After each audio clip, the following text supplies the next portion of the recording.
안녕하십니까. 오늘은 AI 하드웨어의 미래 청사진, 즉 메모리 벽을 넘어 우주까지 향하는 여정에 대해 말씀드리겠습니다. HBM에서 HBF, MPU, 그리고 양자 컴퓨팅인 QPU까지 물리적 한계에 직면한 AI가 어떻게 진화하고 이것이 우리의 경제적 현실을 어떻게 바꿀 것인지에 대한 기술경제 통합 로드맵을 제시하고자 합니다. 이 기적의 소프트웨어라고 불리는 AI가 현재 직면하고 있는 세 가지 물리적 장벽에 대해 살펴보겠습니다. 첫 번째는 느린 속도입니다.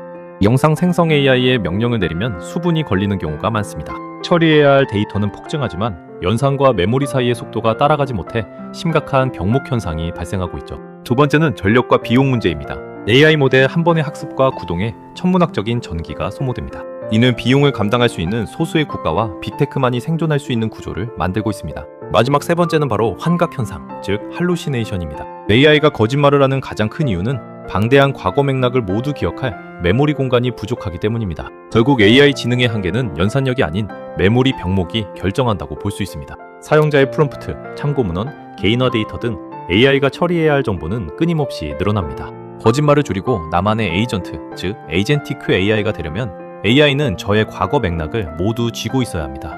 이러한 관점에서 볼 때 미래 AI 전쟁의 핵심 승부처는 바로 초거대 메모리가 될 것입니다. 현재의 구원자 역할을 하고 있는 것이 바로 초고속 작업대인 HBM, 즉 하이 밴드위드 메모리입니다. HBM의 가장 큰 장점은 놀라운 데이터 처리 속도입니다. AI 연산을 위한 최고의 단기 작업대 역할을 톡톡히 해내고 있습니다. 하지만 한계도 명확합니다. HBM은 휘발성 메모리입니다.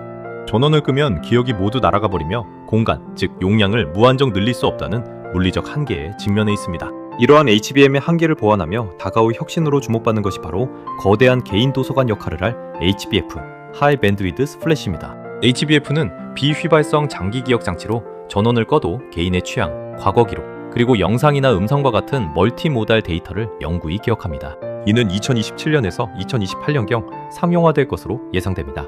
또한 HBM 대비 약 10배 이상의 막대한 저장 공간을 제공하는 압도적 용량 또한 큰 장점입니다. 이처럼 완벽한 AI의 뇌를 완성하기 위해서는 상호 보완적인 두 개의 메모리가 필요합니다. HBM은 단기 기억으로서 D램 기반의 16층에서 24층 구조를 가지며 초고속으로 연산을 위한 단기 데이터 처리에 특화되어 있습니다. 반면 HBF는 장기 기억으로서 낸드 플래시 기반이며 비휘발성으로 영구 보존이 가능하고 HBM 대비 약 10배 이상의 용량을 자랑하며 개인화 에이전트를 위한 맥락 저장의 핵심적인 역할을 할 것입니다. 이 둘은 경쟁자가 아닙니다. 현재 글로벌 반도체 기업들은 이 두 메모리를 결합하는 새로운 아키텍처 경쟁에 돌입했습니다. AI의 가치는 결국 학습의 거대한 공장에서 출발하여 추론이라는 실시간 서비스에서 증명됩니다. 학습은 몇 달에 한 번씩 막대한 자원인 GPU를 투입해 새로운 AI 모델을 개발하는 과정입니다. 반면 추론은 수천만 명의 유저가 일상에서 실시간으로 AI를 사용하는 과정입니다. 이는 가볍고 빠르며 지속적인 서비스가 핵심이며 AI의 진정한 가치는 바로 이 실시간 추론에서 발현된다고 할 수 있습니다. 이러한 추론의 중요성이 부각되면서 프로세서 칩 역시 범용에서 맞춤형으로 극단적인 전문화의 길을 걷고 있습니다. GPU는 엔비디아가 지배하는 범용 칩으로 쿠다 생태계를 기반으로 학습과 추론 등 무엇이든 다 할 수 있는 맥가이버 칼과 같습니다. 하지만 전력 소모가 큽니다. TPU는 구글 등 빅테크가 엔비디아 의존도를 줄이기 위해 자체 제작한 인공지능 전용 칩으로 특수 도구에 비유할 수 있습니다. 마지막으로 NPU는 추론에만 극도로 특화된 칩으로 학습 기능은 없지만 전력 소모가 적고 가격이 저렴하여 실시간 서비스에 최적화된 정밀한 메스라고 할 수 있습니다. 하드웨어 한계를 우회하는 소프트웨어의 마법, 바로 터보 콘트, 압축 알고리즘입니다. 기존 KV 캐시는 과거 대화 맥락을 저장하는데 막대한 메모리를 차지하며 소수점 10짜리 정밀도로 저장됩니다. 터보 콘트 압축 알고리즘은 이러한 메모리 필요량을 혁신적으로 줄인 학술적 성과로 단 3비트의 극단적인 압축률을 보여줍니다. 99.4%의 정확도를 유지하지만 누적되는 0.05%의 오차가 할루시네이션, 즉 환각을 유발할 리스크도 존재합니다. 실리콘의 물리법칙에 도전하는 최전선의 연구들도 활발히 진행 중입니다. 먼저 MRAM, 즉 스핀 메모리는 전자의 움직임 대신 스핀을 활용한 저장 방식입니다. 이는 근본적인 문제인 발열을 제로에 가깝게 억제하는 신소재 접근법입니다. 다음으로 뉴로모피 칩은 메모리와 프로세서를 뇌의 뉴런처럼 한 몸으로 결합하여 데이터 이동 경로 자체를 없애 병목 현상을 원천 차단합니다. 마지막으로 양자 컴퓨팅, QPU는 0과 1의 중첩을 활용하여 기존 컴퓨터가 풀지 못하는 특정 병목 구간만 QPU로 넘겨 병렬 처리하는 하이브리드 연산을 목표로 합니다. 결국 열, 즉 히트와의 전쟁이 AI 하드웨어의 최후의 프론티어를 우주로 이끌고 있습니다. AI 데이터 센터를 우주에 구축하는 아이디어는 두 가지 큰 장점을 가집니다. 첫째, 에너지는 무한한 우주의 태양열을 활용할 수 있고 둘째, 냉각은 우주의 절대 영도인 영하 200도 환경을 활용한 자연 냉각이 가능합니다. 미성한대가 100대의 GPU와 10TB의 메모리를 탑재하는 수준에 도달할 수 있습니다. 하지만 현실적인 난제도 있습니다. 인공위성 수만 대가 거대한 AI 데이터를 실시간으로 주고받으려면 극단적으로 넓은 광통신, 즉 레이저 대역폭이 필요하며 통신 속도의 장벽이 여전히 존재합니다.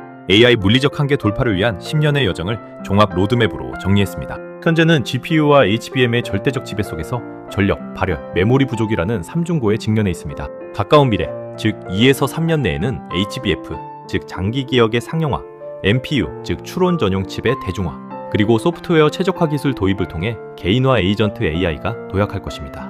먼 미래, 10년 이후에는 초전도체나 MRAM과 같은 신물질 도입, 뉴로모피 칩, 양자 컴퓨팅의 보조 연산, 그리고 우주 데이터 센터 구축까지 그 영역이 확장될 것으로 예상됩니다. 이러한 기술적 진보는 초거대 자본이 만들어내 새로운 토큰 계급 사회를 예고합니다. 무제한 토큰 계급은 막대한 전기와 초거대 메모리 사용 비용을 감당할 수 있는 자본이나 기업을 의미합니다. 이들은 하루 수만 개의 토큰을 사용하며 압도적인 생산성을 누릴 것입니다. 반면 제한적 토큰 계급은 비용의 한계로 하루 100토큰 등 제한된 AI 서비스만 사용하는 계층을 말합니다. 미래의 고도화된 AI는 막대한 인프라 비용을 동반할 수밖에 없습니다. 결국 내가 하루에 쓸 수 있는 AI 토큰, 즉 데이터 처리량의 한도가 곧 나의 업무 생산성이자 사회적 계급을 결정하는 시대가 올 것입니다. AI 버블론을 잠재울 유일한 해답은 바로 실질적 효용에 있습니다. AI 개발에는 막대한 전기, 거대 메모리 파이프라인, 데이터 센터 구축 등 천문학적인 비용이 투입됩니다. AI 기술 자체는 버블이 아닙니다. 핵심은 투입된 막대한 하드웨어 비용을 뛰어넘는 효용성을 증명해내는가에 달려있습니다. 유저가 기꺼이 월 30만원에서 100만원을 지불할 만큼 AI가 만들어내는 압도적인 생산성을 보여줄 수 있어야 합니다. 향후 2년에서 3년, 이 저울이 어느 쪽으로 기우느냐가 인공지능 산업의 진짜 미래를 결정할 것입니다. 여러분의 생각은 어떠신가요?